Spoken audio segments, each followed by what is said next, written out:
সম্পূৰ্ণ দিনটো দৌৰাদৌৰি কৰি আমাৰ অপেক্ষা হয় ৰাতিলৈকে, কিয়নো আমি আৰামেৰে টোপনি মাৰিব পাৰোঁ।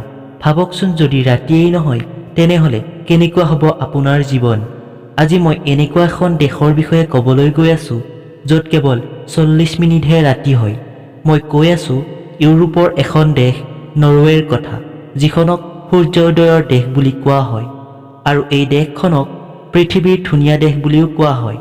এই দেশখনক প্ৰকৃতিয়ে মনোমোহা কৰি সজাই থৈছে। আহকচোন আমি আলোচনা কৰোঁ এই সুন্দৰ দেশখনৰ আচৰিত কথা। নৰৱে পৃথিৱীৰ এনেকুৱা এখন দেশ য'ত ৰাতিও সূৰ্য দেখা যায়। সেইকাৰণে ইয়াক সূৰ্য ওলাই থকা ভূমি বুলিও কোৱা হয়।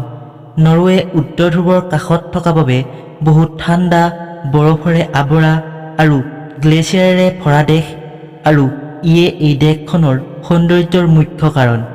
ইয়াৰ উত্তৰ ভাগত ৰাতি 12:43 মিনিটত সূৰ্য ডুবে আৰু প্ৰায় 40 মিনিটৰ ভিতৰতেই উদয়ো হয়। আপোনাক কওঁ যে নৰৱেত গৰমৰ দিনত মে'ৰ পৰা জুলাইলৈ কেতিয়াও সূৰ্য অস্তই নাযায়।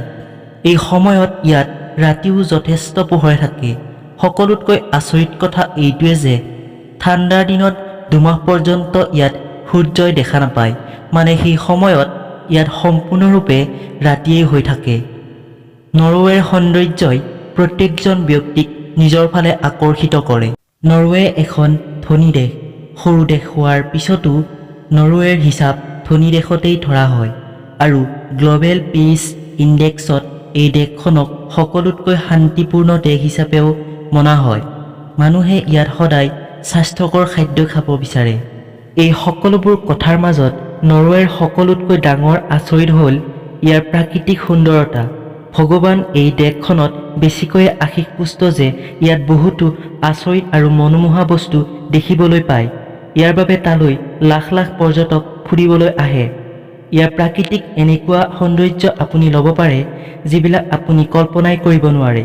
ইয়াত আপুনি ইচ্ছানুযায়ী চাইকেল যাত্ৰা, মাছ ধৰা এই সকলোবোৰ আনন্দ ল'ব পাৰিব। নৰৱেৰ নাগৰিকে পৃথিৱীৰ অন্য দেশৰ তুলনাত বেছিকৈ কিতাপ পঢ়ে। ইয়াত প্ৰত্যেক বছৰে 2000তকৈও বেছি কিতাপ প্ৰকাশ হয়। নৰৱেত যদিও পৃথিৱীৰ সকলোতকৈ বেছি পেট্ৰলিয়ামজাত সামগ্ৰী উৎপাদনৰ দেশ হয়, তথাপিও ইয়াত গেছৰ প্ৰাইচ যথেষ্ট বেছি। নৰৱেৰ মানুহে যথেষ্ট স্বাধীন হয়। ইয়াত মানুহে যি কৰিব বিচাৰে কৰিবলৈ অনুমতি পায় আৰু তেওঁলোকে ইয়াৰ সৌন্দৰ্যৰ মুখ্য কাৰণ হয়। ইয়াৰ মানুহৰ কামৰ দায়িত্ব বেলেগ দেশতকৈ বেছি। ইয়াত পুৰুষ আৰু মহিলাৰ অধিকাৰত সমান্তৰ ৰাখিছে। নৰৱেৰ চৰকাৰ স্বাস্থ্য আৰু শিক্ষাৰ ক্ষেত্ৰত বহুতো দায়বদ্ধ। ইয়াত স্বাস্থ্য আৰু কৰ্মৰ ক্ষেত্ৰত বহুতো সা-সুবিধা আছে। এইবাবে নৰৱেৰ শিক্ষা ক্ষেত্ৰখন বহুতো উচ্চ পৰ্যায়ৰ। বন্ধুসকল, আপুনি কেতিয়াবা নৰৱে ফুৰিব গৈছা নেকি? কমেণ্টত জনাবচোন। বন্ধুসকল, আজিৰ ভিডিঅ'টো ইমানেই। ভাল লাগিছে যদি লাইক কৰিব আৰু চেনেলটো ছাবস্ক্ৰাইব কৰি ল'ব আৰু বেল আইকনটো টিপি দিব যাতে আপুনি আহিবলগীয়া সকলো ভিডিঅ'ৰ নটিফিকেশ্যন সকলোতকৈ আগতেই পায়।